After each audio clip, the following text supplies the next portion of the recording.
Iran की तरफ से सख्त वार्निंग भी आई है कि मुश्तबा खामनेई हमारा पहला टारगेट है। हमने उनके लिए डेथ मार्क जो है लगा दिया। 1.5 से 2 करोड़ लोग जो हैं इसमें शरीक होंगे। घटिया दुश्मन कोई भी शरारत कर सकता है। आज से शुरू होने वाली जो रसूमात हैं ये 7 रोज़ तक जारी रहनी है। तो वहाँ पर वाज़िया तौर पर ईरान का बयान सामने नज़र आता है कि अगर इसराइल ने कोई ऐसी हरकत की, आम लोगों को निशाना बनाया या मुश्तबा खामनेई पर जो है हमला करने की कोशिश की, तो फिर उसको ऐसा सबक सिखाया जाएगा जो तारीख में याद रखा जाएगा और उसका नामो निशान सफ़ाए अस्ती से मिटा दिया जाएगा। आयतुल्लाह खामनेई के जनाजे के दौरान किसी किस्म की शरारत बर्दाश्त नहीं की जाएगी। अगर इसराइल ने किसी किस्म की शरारत की तो उसका अंजाम मौत होगा।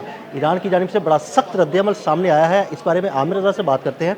आमिर भाई, आयतुल्लाह खामनेई का जनाजे की तैयारियां हो रही हैं, तदफीन की जानी है। इस दौरान ईरान की जानिब से बड़ा सख्त रद्द-ए-अमल आया कि जनाब जनाजे के दौरान अगर किसी भी किस्म का कोई हमला किया गया तो उसका ऐसा सख्त रद्द-ए-अमल दिया जाएगा कि इसराइल में तबाही और बर्बादी के मनाज़िर नज़र आना शुरू हो जाएंगे। जी बिल्कुल, आपने सही कहा कि ये इस तरह के हदशात जो हैं वो इंटरनेशनल मीडिया पर इस वक्त जो है कहे भी जा रहे हैं और ईरान की तरफ से सख्त वार्निंग भी आई है। ये सारा मामला उस वक्त सामने आया जब एक इजरायली अखबार ने एक इजरायली डिफेंस मिनिस्टर जो थे, कार्टर्स उनका नाम है, उनके हवाले से एक बयान जारी किया और उन्होंने उसमें कहा कि मुश्तबा खामनेई हमारा पहला टारगेट है और उसके लिए हमने उनके लिए डेथ मार्क जो है लगा दिया। ये उनका बयान था, जिस बयान के बाद अंदेशा ये था कि जब तजवीज़ व तकवीन की जाएगी, ये कि इतने माह से ये पेंडिंग है और अब इसमें करोड़ों लोगों ने शिरकत करनी है। 1.5 से 2 करोड़ लोग जो हैं इसमें शरीक होंगे। मुश्तबा खामनेई भी आखिरी रस्मात में शिरकत कर सकते हैं, उनका तो वो तो शिरकत आखिरी रस्मात में शिरकत कर सकते हैं और ऐसे मौके पर घटिया दुश्मन से आप क्या तवक्को कर सकते हैं? घटिया दुश्मन कोई भी शरारत कर सकता है, क्योंकि ये जो अमेरिका और ईरान अमन मुआहदा है जिसकी पूरी दुनिया तारीफ़ कर रही है और जिसके लिए पूरी दुनिया इंतज़ार कर रही है कि कब ये मुआहदा जो है वो मुकम्मल तौर पर ड्राफ्ट हो और उसके जो शराइत हैं दोनों ममालिक तस्लीम करें और उसके बाद आपने हर्मज़ खुले, दुनिया में कारोबार खुले, मिडल ईस्ट में भी हाँ जी तजारत शुरू हो। इसमें अगर कोई रखना है तो वो इसराइल है। ये सब सारी दुनिया करने की पूरी कोशिश करेगा। इसीलिए ये क्योंकि आज से शुरू होने वाली जो रसूमात हैं ये 7 रोज़ तक जारी रहनी हैं। इसमें अभी तो आज तेहरान में इंटरनेशनल जो आएंगे मुख्तलिफ लीडरान, उनके लिए है। फिर आज सुबह जब 4 बजे के फजर के बाद जो है इसी में मुसल्ला इमाम ख़मीनी में लोगों को दीदार के लिए लाया जाएगा। ये 5 तारीख तक जारी रहेगा। इसके बाद ये जो जस्दे हाकी है और शहीद का, इसको लेके जाया जाएगा नजफ़ में, इराक़, और नजफ़ से फिर एक दिन के लिए जाएगा करबला और वहाँ पर भी करोड़ों लोग जो हैं वो उनके दीदार के लिए मौजूद होंगे।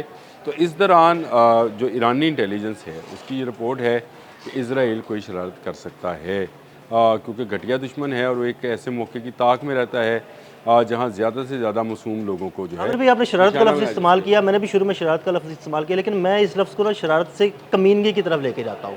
कमीनगी करेगा, दहशतगर्दी करेगा, ऐसा कोई मनसूबा बना सकता है। ये घटिया है और घटिया दुश्मन जो है हमें, क्योंकि एक पाला मुसलसल एक घटिया दुश्मन के साथ है जिसका नाम भारत है।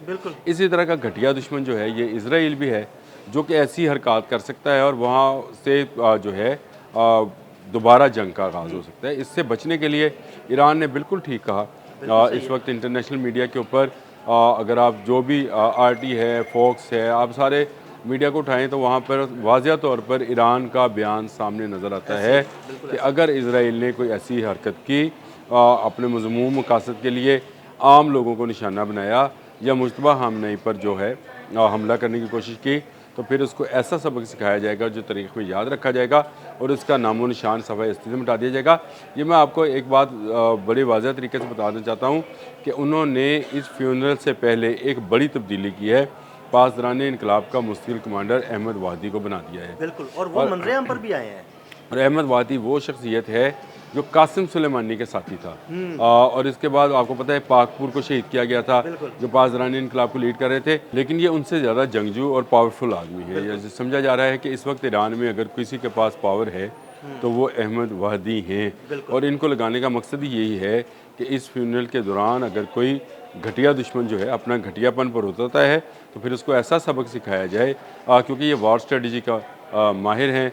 1988 से पासदारान के साथ काम कर रहे हैं और तमाम बड़ी लीडरशिप जो है इनके साथ है। और एक बात और भी है, इनको नायब अमीर पासदारान जो है खुद आयतुल्ला हामनई ने जो है अली हामनई ने मुकर्रर किया था।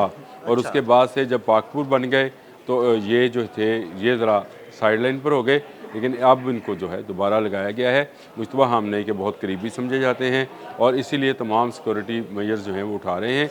ना सिर्फ जो है वो सरहदी इलाके जो इराक़ के साथ लगते हैं वहाँ पर, बल्कि जो समंदर में आपने हमस के इलाके हैं उन पर भी उनका मुकम्मल कंट्रोल है। ये खुद कमांड एंड कंट्रोल कर रहे हैं। इन्होंने जो दीदार करना था वो कल कर लिया रात को, और अब ये जो है इस सूरत में संभालना शुरू कर जी जी जी बिल्कुल, इन्होंने अपना कमांड एंड कंट्रोल सेंटर जो है वो उन्होंने एक्टिव कर लिया है।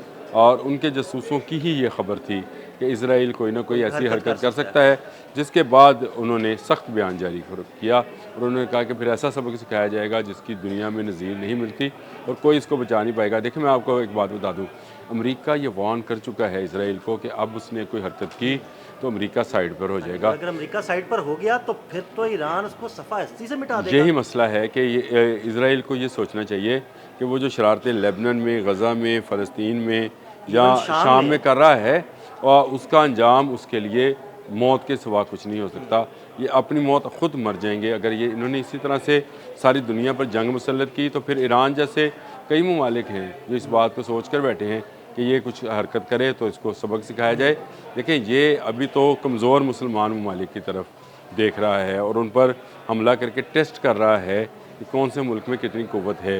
ईरान को इन्होंने टेस्ट करने की कोशिश की। ईरान ने अपने बैलिस्टिक मिसाइल से इनको बता दिया कि मेरे पास वो क़ुव्वत है जिसके लिए जहाज़ उड़ाने की ज़रूरत नहीं है, जिसके लिए कोई टैंक्स की ज़रूरत नहीं है। मिसाइल्स हैं, उनको लॉन्च किया जाएगा और ऐसा लॉन्च किया जाएगा कि उनको रोकना मुश्किल हो जाएगा।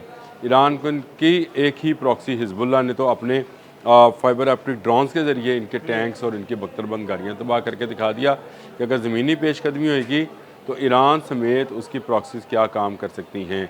इवन हौज़ीज़ ने भी ऐसे रॉकेट्स दागे जिसका शायद इसराइल को अंदाज़ा भी नहीं था कि इनके पास इस रेंज के रॉकेट्स भी होंगे।